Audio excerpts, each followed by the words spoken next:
tu tề yam pe mẹ yang bahan tề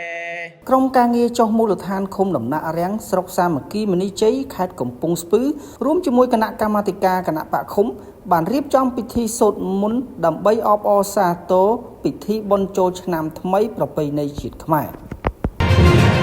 កាលពីរសៀលថ្ងៃអាទិត្យ3រោចខែចែកឆ្នាំម្សាញ់សប្បស័កពុទ្ធសករាជ2569ត្រូវនៅថ្ងៃទី5ខែមេសាឆ្នាំ2026ក្រុមការងារចុះមូលដ្ឋានឃុំដំណាក់រាំងស្រុកសាមគ្គីមនីជ័យខេត្តកំពង់ស្ពឺរួមជាមួយគណៈកម្មការបកឃុំបានរៀបចំពិធីសូត្រមន្តនិងបាំងស្កូលឧទ្ទិសកុសលជូនដល់វិញ្ញាណក្ខន្ធវីរៈកងទ័ពដែលបានពលីជីវិតក្នុងបុព្វហេតុការពារបូរណភាពទឹកដីព្រមទាំងចម្រើនព្រះបរិត្តសុំសេចក្តីសុខសិរីមង្គលក្នុងឱកាសបុណ្យចូលឆ្នាំខ្មែរប្រពៃណីជាតិខ្មែរពិធីនេះបានប្រព្រឹត្តទៅក្នុងបរិយាកាសស្ងប់ស្ងាត់និងគោរពយ៉ាងជ្រាលជ្រៅដោយមានការបូជាទៀនធូបផ្កាភ្ញីនិងគ្រឿងសក្ការៈដង្វាយព្រះរតនត្រ័យដើម្បីឧទ្ទិសកុសលនិងរំលឹកគុណដល់វីរភាពរបស់អ្នកដែលបានបូជាជីវិតដើម្បីជាតិនេះឱកាសនោះផងដែរឯកឧត្តមប្រធានក្រុមការងារក៏បានថ្លែងជូនអង្គពិធីថាការរៀបចំពិធីនេះគឺមិនត្រឹមតែជាការប្រតិបត្តិបុណ្យប្រពៃណីប៉ុណ្ណោះទេប៉ុន្តែជាការដាស់ស្មារតីឲ្យប្រជាពលរដ្ឋរំលឹកគុណវីរជននិងយល់ដឹងថាសន្តិភាពដែលយើងកំពុងតែទទួលបានសពថ្ងៃមិនមែនកើតឡើងដោយចៃដន្យនោះទេ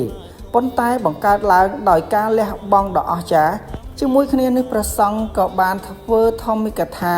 ស្ដីអំពីអំពើល្អជាសេរីសួស្ដីឆ្នាំថ្មីដោយលើកឡើងថាការចូលឆ្នាំថ្មីមិនគួរផ្ដោតតែការកំសាន្តនោះទេប៉ុន្តែគួរចាប់ផ្ដើមដោយចិត្តសុចរិតការធ្វើល្អ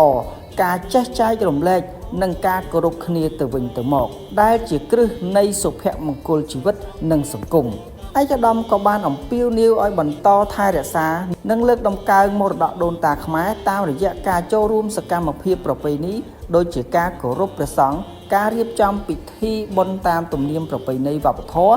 ការរៀបចំនិងការចូលរួមពិធីបុណ្យតាមទំនៀមវប្បធម៌និងការរក្សាទំនៀមទម្លាប់ល្អៗដែលជាអត្តសញ្ញាណជាតិមិនគួរអាចឲ្យបាត់បង់បានក្រុមការងារក៏សូមបួងសួងឲ្យទេវតាឆ្នាំថ្មីប្រសិទ្ធពរជ័យសិរីមង្គលវិបុលសុខសុខភាពល្អនិងជោគជ័យដល់ប្រជាពលរដ្ឋទាំងអស់ព្រមទាំងបន្តសាមគ្គីភាពនិងការចូលរួមការកសាងសង្គមឲ្យកាន់តែប្រសើរឡើងនៅក្នុងឆ្នាំថ្មីនេះបុណ្យដែលយើងខ្ញុំបានបំពេញថ្ងៃនេះហ្នឹងកុំឲ្យគិតថាបុណ្យរបស់ក្រុមការងារហើយក៏កុំឲ្យគិតថាបុណ្យរបស់ពូមេឃុំដែរហើយក៏កុំឲ្យគិតថាបុណ្យហ្នឹងបុណ្យរបស់ក្រុមប្រឹក្សាដែរតែបុណ្យហ្នឹងគឺបុណ្យចូលឆ្នាំថ្មីរបស់ប្រជាជនទាំងអស់ក្នុងឃុំដំណាក់រាំងទាំងអស់គ្នាបាទហើយសូមឲ្យចំណែកនៃបុណ្យទាំងអស់គ្នាហ្នឹងសូមទី1ហ្នឹងតែយកឱកាសហ្នឹងនៃការបំពេញបុណ្យនៅក្នុងឃុំរបស់យើងនេះសូមឲ្យបុណ្យទាំងឡាយនេះបានជាចំណែកដើម្បីឧទ្ទិសទៅដល់វិញ្ញាណក្ខន្ធនៃវីរៈកងទ័ពរបស់យើងដែលបាន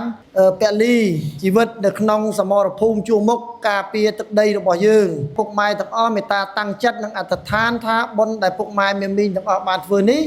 សូមឲ្យជាចំណែកទៅដល់ឧទ្ទិសទៅដល់វិញ្ញាណក្ខន្ធនៃកងទ័ពរបស់យើង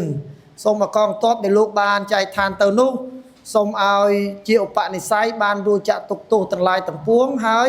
ក្រែងលោកភ្លៀងផ្លោះសតិតកើតនៅទីខ្ពស់ទាបមិនរៀបស្មើយ៉ាងណានោះសូមឲ្យចំណែកបុណ្យនេះជួយឲ្យលោកបាននៅរួចចាក់ទុកទោសទាំងឡាយនោះម្យ៉ាងមួយទៀតសូមឲ្យកងទ័ពដែលបានពលីជីវិតទៅនោះសូមឲ្យឆាប់បានយន្តយកកំណើតកើតមកលើទឹកដីខ្មែរយើងបន្តទៅទៀតបាទទី1ទី2ក៏សូមយកឱកាសនេះដើម្បីបុណ្យទាំងឡាយដែលបានបំពេញទៅហ្នឹងក៏សូមឲ្យជាចំណែកមួយបាទដើម្បីឲ្យប្រទេសយើងបាន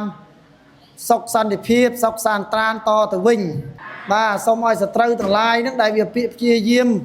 ហៅថាបំពេញកម្ពុជាហ្នឹងក៏សូមឲ្យវាបាក់បោកខ្លោចខ្លាចដោយអំណាចរបស់អង្គព្រះមហាក្សត្រយើងរបស់ថ្នាក់ដឹកនាំកម្ពុជាទាំងអស់គ្នាពិសេសគឺកម្លាំងរួបរวมសាមគ្គីរបស់ជាតិខ្មែរយើងមែនណាបាទហើយមួយទៀតថាសូមឲ្យបុណ្យនេះជួយឲ្យពុកម៉ែមានមីងទាំងអស់គ្នាបាទសូមឲ្យបានសេចក្តីសុខសេចក្តីចម្រើនអញ្ចឹងអនុមោទនា